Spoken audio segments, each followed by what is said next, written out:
합독하시겠습니다. 그들이 내 말을 들으리니 너는 그들의 장로들과 함께 애굽 왕에게 이르기를 히브리 사람의 하나님 여호와께서 우리에게 임하셨은즉 우리가 우리 하나님 여호와께 제사를 드리려 하오니 사흘 길쯤 광야로 가도록 허락하소서 하라. 내가 아노니 강한 손으로 치기 전에는 애굽 왕이 너희가 가도록 허락하지 아니하다가 내가 내 손을 들어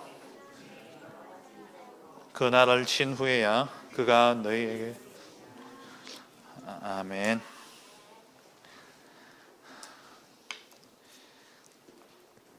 올 한 해 우리가 우리의 힘과 우리의 능력이 아니라 하나님이 처음부터 우리에게 주신 보호자의 축복을 가지고 우리가 살아가야 되겠습니다.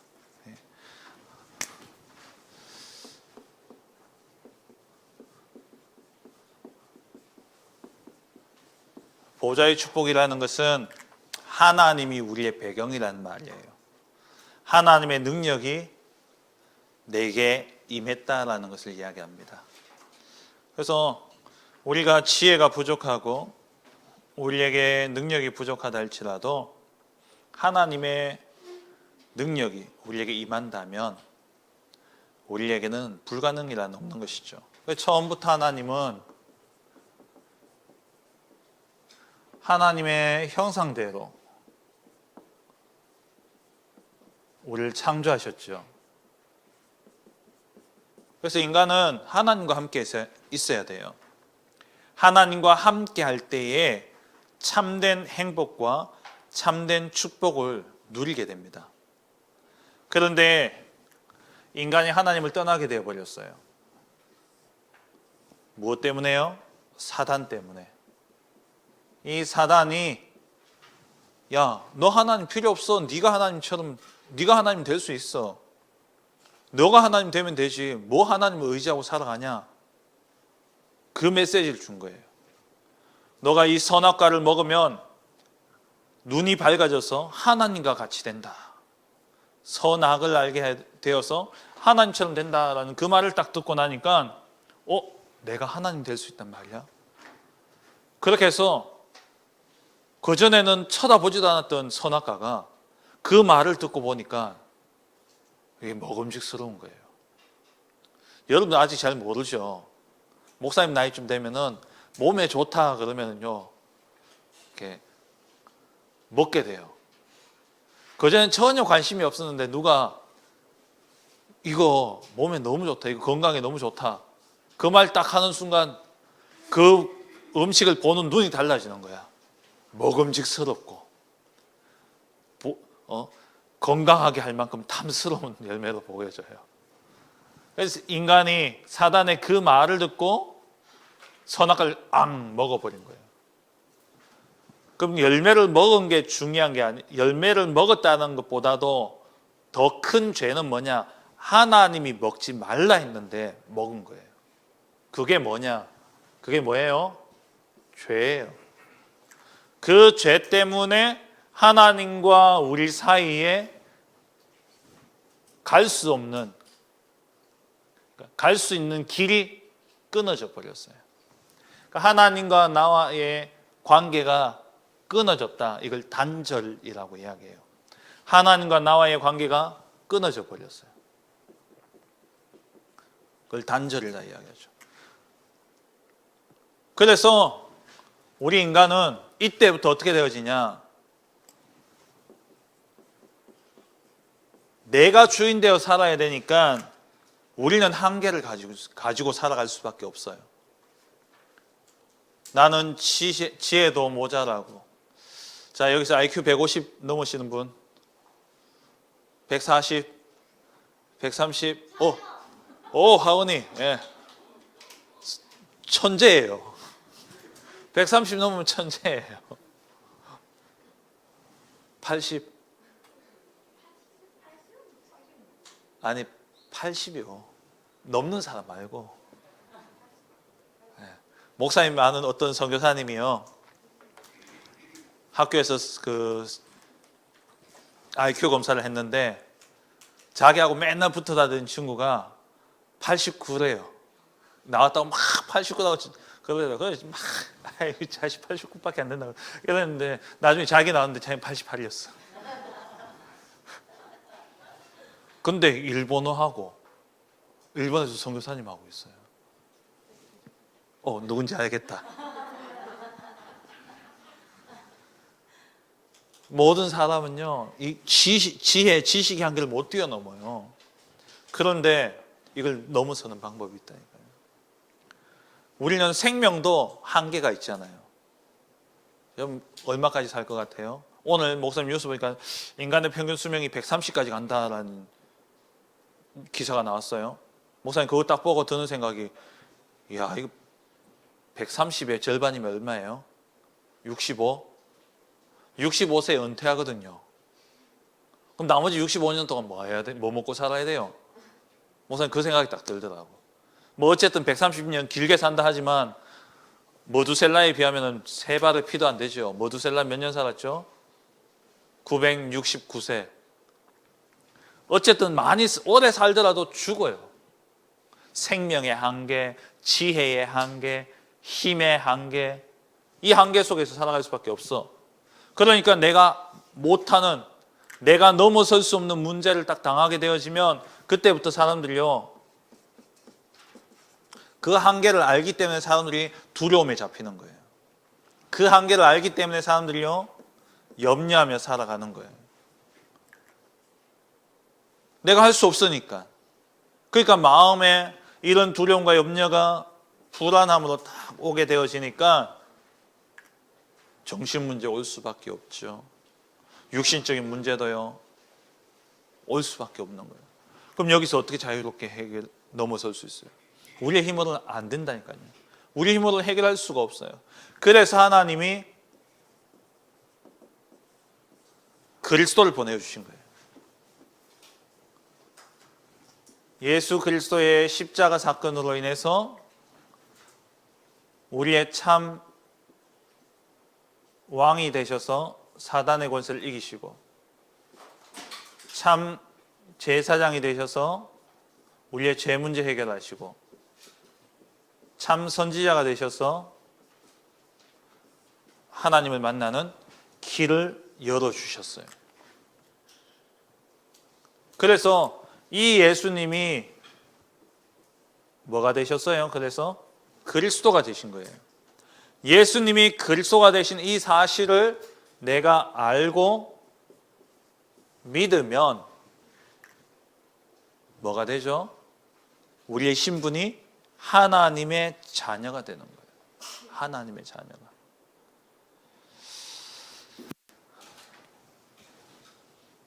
그래서 우리는 이 하나님의 자녀가 됨과 동시에 잃어버렸던 하나님의 형상이 회복되어지고, 잃어버렸던 하나님의 형상이 회복되어지는데, 그걸 고린도후서 5장 17절에 그리스도 예수 안에 있는 자는 새로운 피조물이다. 새로운 피조물로 하나님의 형상으로 다시금 거듭나는 거예요. 거듭난다는 말은 뭐냐? 다시 태어난다는 거예요. 하나님의 자녀로 다시 태어났어요. 그래서 우리의 배경은 뭐냐? 하나님의 자녀이기 때문에 하나님 나라가 우리의 배경이에요. 그걸 누리는 것을 보고 보호자의 축복을 누린다라고 이야기하는 겁니다. 그래서 우리는 하나님과 우리는 자녀 관계가 됐어요. 하나님은 우리 아버지가 되고 우리는 자녀가 되어졌죠. 그런데 이것은 양자예요, 양자. 하나님의 친자는, 하나님의 친자식은 한 명밖에 없어요. 누구예요? 예, 예수님. 우리는요, 양자예요. 하은이 양자가 뭔지 알아요? 양자요? 네.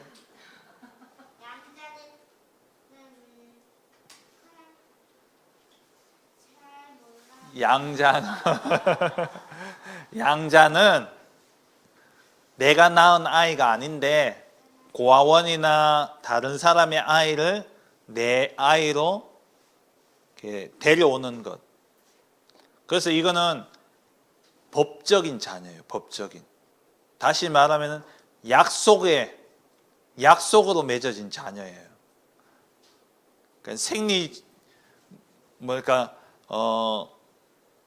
나의 피를 이어받은 자녀가 아니라 법적 자녀.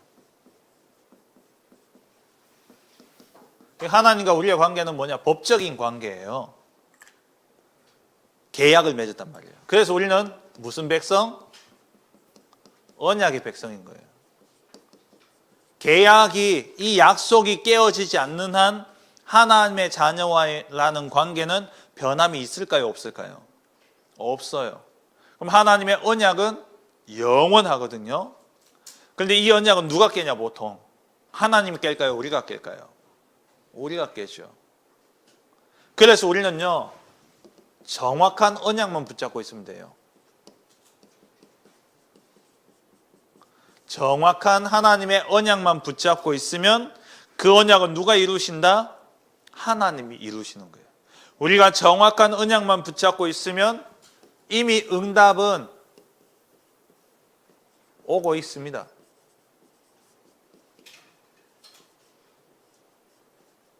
계약을 맺는 순간 그 계약 안에서 그 계약이 진행되어지는 것처럼 하나님과 우리가 언약을 딱 붙잡으면 하나님은 그때부터 응답을 우리에게 주고 계시다는 거예요. 여기에 중요해요, 오늘. 그래서 우리는 뭘 잡아야 되냐? 신앙생활은 열심히 한다고 하나님 보시기에 마음에 흡족하지 않아요. 하나님은 뭘 보시느냐? 언약을 붙잡느냐, 안 붙잡느냐. 그럼 우리에게 주신 하나님의 언약이 뭘까요? 아까 이야기했듯이 하나님 주신 언약은 영접하는 자, 곧 그 이름을 믿는 자들에게 하나님의 자녀가 되는 권세를 주셨으니, 이게 하나님 언약이에요. 너희가 나를 영접하면, 너희가 나를 믿으면 너희는 나의 자녀다 약속하셨어요.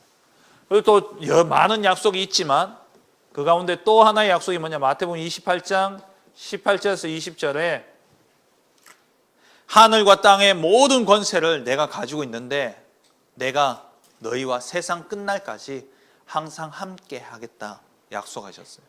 이것을 우리가 기억하면 돼요. 하나님이 나와 영원토록 함께 하시는구나.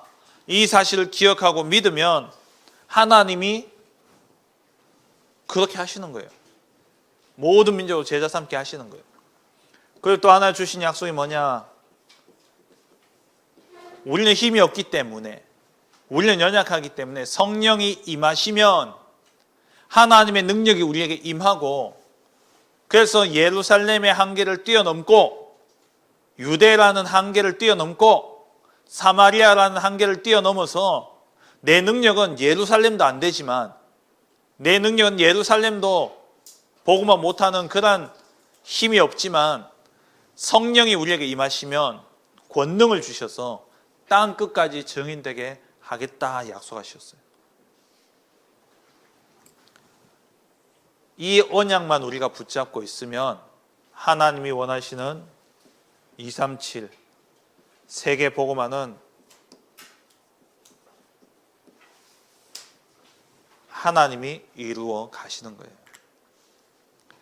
여러분, 이렇게 언약을 딱 붙잡고 있으면 하나님이 땅 끝까지 증인 삼게 하고 모든 민족으로 제자 삼게 하기 위해서 하나님이 여러분들에게 어떤 축복을 주시느냐?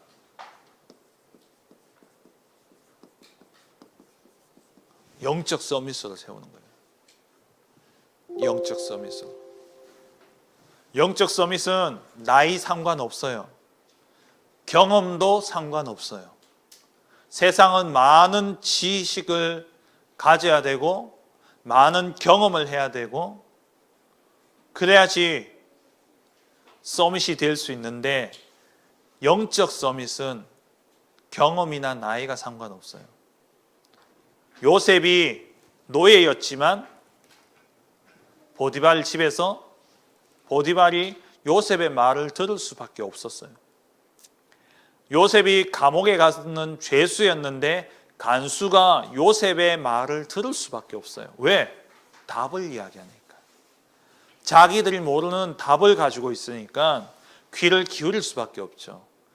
바로 왕이 꿈을 꿨는데 꿈이 무슨 내용인지 전혀 기억이 안 나고 무슨 내용인지 알 수가 없어요. 뭐 소가 나오고 막 이러는데 무슨 내용인지 모르는 거야. 근데 거기에 요셉의 그때 이력서를 보면은 요셉의 이력서는 어떠냐? 노예. 근데 지금 감옥에 있잖아요. 죄의 명은 뭐예요? 여러분 앞에 좀 그렇지만 강간 미수범. 보디발의 아내를 범하려다가 감옥에 갔잖아요. 그럼 이거 노예에다가 이 나쁜 보디발 장군의 아내를 범하려고 했던 이 나쁜 놈. 이 이력서를 가지고 있는데 누가 거들떠 보겠어요. 그런데 바로 왕에게 답을 주니까 바로가 뭐라고 이야기했어요? 요셉을 향해서 창세기 41장 38절에 하나님의 영에 이만큼 감동된 사람을 우리는 어떻게 찾을 수 있겠냐? 이 사람을 우리 총리로 세우자. 아니 노예인데 출신이 노예예요. 지금 우리나라 대통령 선거 앞두고 여러분 선거권이 없으니까 별 관심이 없죠. 대통령 선거를 앞두고 이 사람 저 사람 지금 하고 있는 일이 뭐냐니까 서로 막 옛날 죄를 막 들춰가지고 이 사람은 이런 죄가 있고 저 사람은 저런 죄가 있어서 깨끗이 못해서 지금 이 시대 요셉이 만약에 나왔다. 총리 못 돼요. 왜? 노예. 난민 출신이야. 난민도 그냥 난민이 아니라 노예라니까요. 그리고 죄수야. 그런데 그거 상관없는 거야. 왜? 영적 서밋은 답을 가지고 있거든요. 세상이 알지 못하는 답을 딱 가지고 있는 거예요. 그 답이 뭡니까? 이거예요. 세상 모든 사람들 한계를 가지고 살아가요. 그 한계를 못 뛰어넘으니까 염려하고 근심하고 두려워하고 또 자기에게 있는 영적인 문제들, 뭔가 모르는 공허함과 허무함, 불안, 염려, 초조, 이 문제를 해결하지 못하고 있으니까 거기에 대한 답을 우리는 가지고 있잖아요. 그래서 우리가 이 영적 서밋의 축복을 하나님이 우리에게 약속하셨어요. 누구에게? 정확한 언약을 붙잡은 자에게. 그래서 이 영적 서밋은요, 안 싸워도 돼요. 다 양보해도 돼요. 왜? 하나님이 나의 배경이기 때문에. 나는 보호자의 축복이 내게 임해 있기 때문에. 그래서 사람들 말도요, 너무 참고할 필요, 너무 이렇게 들을 필요 없어요. 목사님도 부모지만, 목사님 한 번씩 어떤, 이렇게 우리 자녀들하고 갈등이 딱 있고, 그럴 때마다 딱 돌아서서 그 순간에 화를 못 참으니까 막 뻥뻥 터지거든요. 목사님도 성격이 별로 안 좋아요. 고개를 끄덕끄덕 하는데. 그러다 보니까, 근데 딱 돌아서서 생각해 보면 목사님이, 이게 목사님이 이야기했던 그게 정말 맞나? 생각을 해보면 아닐 수도 있겠다는 생각을 많이 들어요. 그게 내 생각이야. 내 경험이야. 내가 살아오면서 이렇게 했더니만 맞았던 거야. 근데 그게 절대적인 기준이냐? 아니더라고요.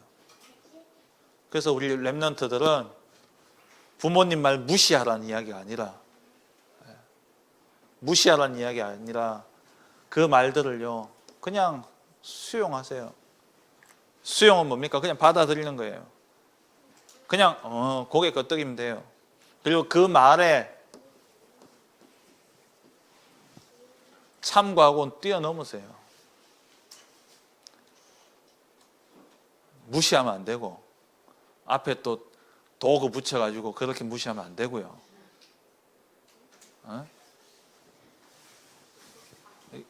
이거 하면 안 되다고요. 이거 무시하면 안 되고요. 개는 무시해도 돼요. 근데 부모를 개로 여겨가 개 무시하면 안 된다 이 말이에요. 이야기는 듣고 엄마가 생각하기엔 저게 맞구나. 엄마 말 알죠? 아빠 말 말고. 엄마 말을 딱 들으면 그래 엄마 입장에서 저게 맞을 수 있겠구나. 근데 거기에 여러분들이 매이면 안 돼요. 뛰어넘어야 돼요. 왜? 영적 섬이. 여러분들이 부모님 살려야 돼요. 여러분들이 부모님을 살려야 돼요. 그게 뭐냐? 영적 서밋이에요. 자, 오늘 이 영적 서밋의 축복을 누린 인물이 바로 모세입니다. 오늘 본문에 나오는 모세.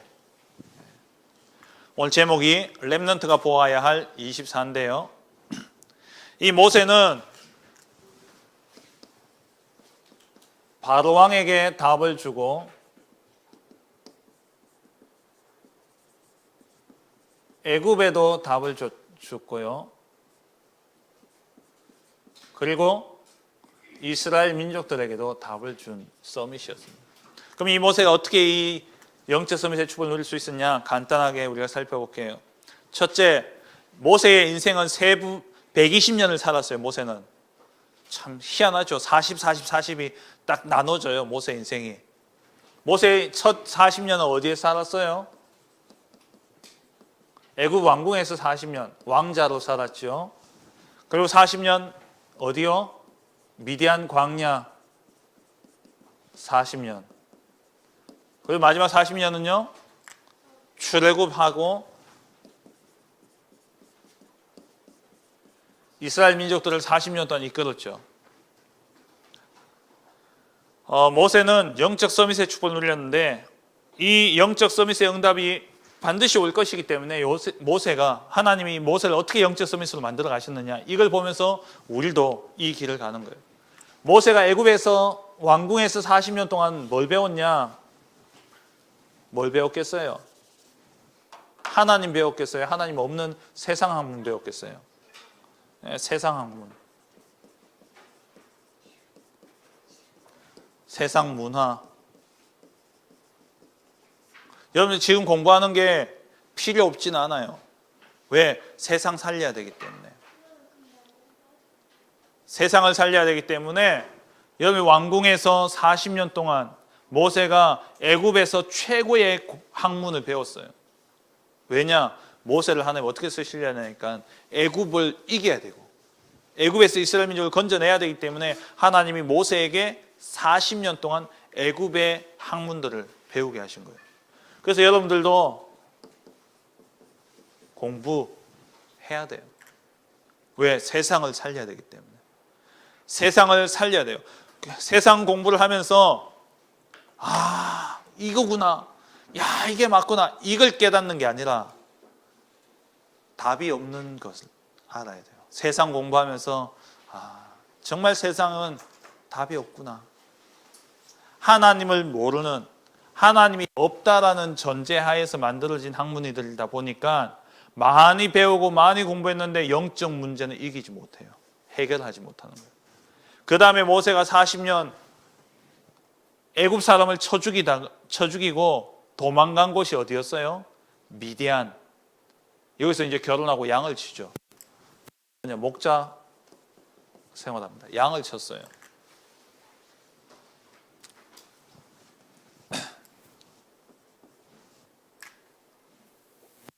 왕자로 있다가 처가살이 하는 거예요. 왕자로 있다가 광야에서 양치는 목자가 되었어요. 완전히 버려진 거지. 버려진 것처럼 보여지죠. 그런데 이 시간이 모세는 하나님을 만나는 시간이었어요. 하나님께 기도하는 시간이었어요. 모세는. 이때 모세가 어머니 요게벳에게서 들었던 하나님의 말씀이 정리되는 시간이 바로 미디안 광야였습니다. 그러니까 영적인 것이 탁 준비되어진 시간이었어요. 모세가 창세기를 어디서 기록했냐? 미디안 광야에서 기록했다라고 학자들은 이야기해요. 창세기에 무슨 내용 나와요? 창세기에 무슨 내용이 나와요? 오늘 이야기도 이거 나오잖아요. 선악과 이야기 나오고 아담 하와 이야기 나오고 이 아담과 하와 이야기, 선악과 이야기, 노아 방주 이야기, 바벨탑, 아브라함, 이삭, 야곱, 요셉의 이야기를 모세가 어디서 들었을까요? 애굽 왕궁에서 들었을까요? 아니면 언제요? 미디안에서 들었을까요? 엄마한테 안겨서 엄마 젖 먹을 때. 우리나라는 지금은 요즘에는 젖 먹이는 게 1살 1년 정도, 길어봤자 1년 먹여요. 근데 옛날에는요 다른 먹일 게 없기 때문에 아이들을요 오랫동안 젖 먹였어요. 지금 이제 뭐 젖 먹을 때까지, 젖 뗄 때까지 하니까 지금 생각을 하면 1년 안에 애한테 심어봤자 얼마나 심기겠냐 이런 생각할지 모르지만 그 당시에는 이 젖을 오래 먹였단 말이에요. 그러면서 요게벳이 최대한 늦게 보내려고 안 했겠어요. 안 그렇게 해서 왜 내 아이를 다른데 왕궁에 보내야 되니까 최대한 안고 뭐 했냐니까 이 말씀을, 창세기의 말씀을 다 이야기해 준 거예요. 그 말씀이 모세가 미디안 광야에서 하나님께 기도하던 중에 딱 정리되어서 창세기를 기록한 거예요. 이게 뭡니까? 세상, 육신의 공부. 이거는요, 영적 공부. 이게 딱 합쳐져서 뭐가 되어졌냐? 이제 출애굽이 이루어진 거예요. 출애굽에 가는 동안에 성막을 만들고 성막 안에 언약궤를 담고 그 안에 새 절기를 또 하나님이 정해 주셨죠.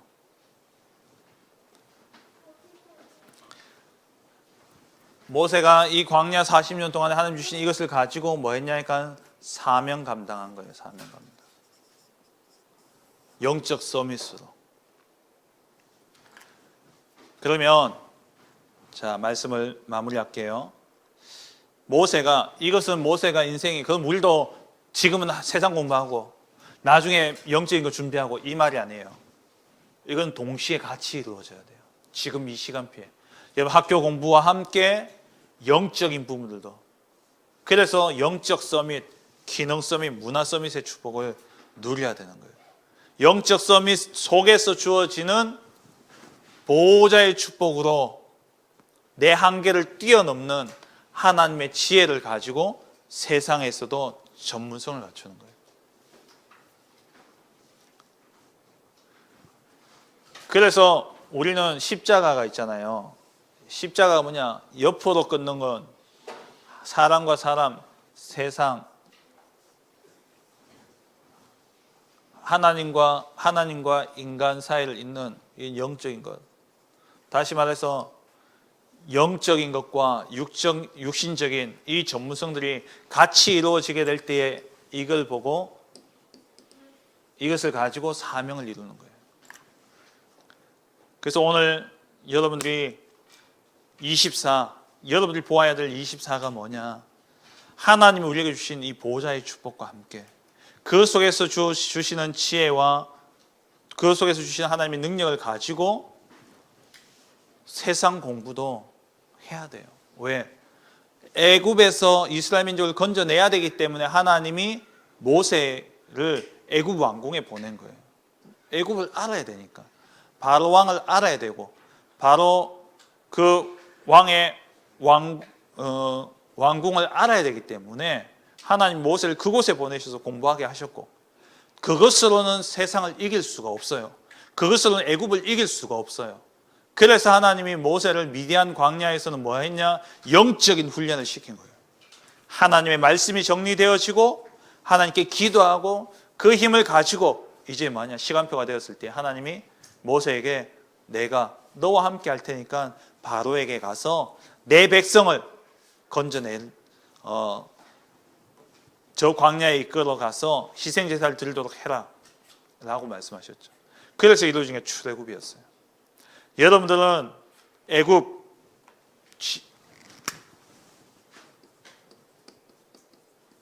애굽은 세상을 이야기합니다. 그럼 출애굽은 뭐예요? 세상을 나오는 거예요.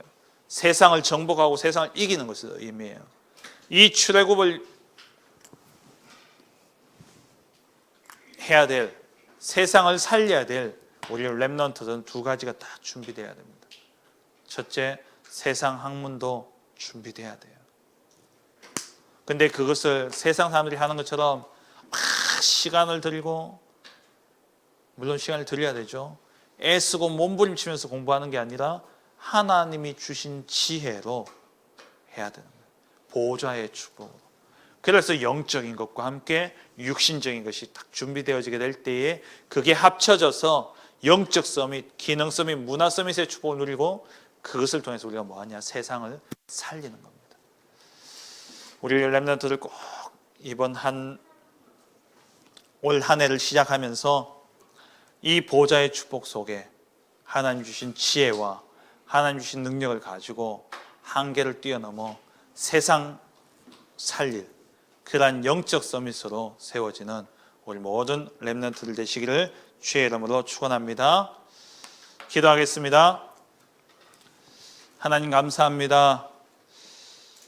하나님의 형상대로 지음받은 우리, 하나님의 형상대로 창조하셔서 우리에게 이 땅을 정복하고 다스리라 하신 주님, 하나님, 우리가 이 하나님의 형상을 잃어버렸을 때에 세상을 정복하고 다스리지 못하고 오히려 노예가 되고 포로가 되고 속국이 되어졌던 것을 봅니다. 하나님, 그리스도로 말미암아 회복되어진 이 하나님의 형상의 그 축복을 가지고 정확한 언약을 붙잡고 온전히 보좌의 축복을 누리는 가운데 내 한계를 뛰어넘어 하나님 주신 지혜와 능력으로 세상 살릴 영적 서밋으로 준비되어지는 우리 렘넌트들 되게 하여 주옵소서. 올 한 해 정말 말씀과 기도 속에서 하나님 주시는 힘과 능력을 가지고 땅 끝까지 증인되리라는 그 언약의 성취의 축복을 누리는 우리 렘넌트들 되게 하옵소서. 예수님의 이름으로 기도합니다.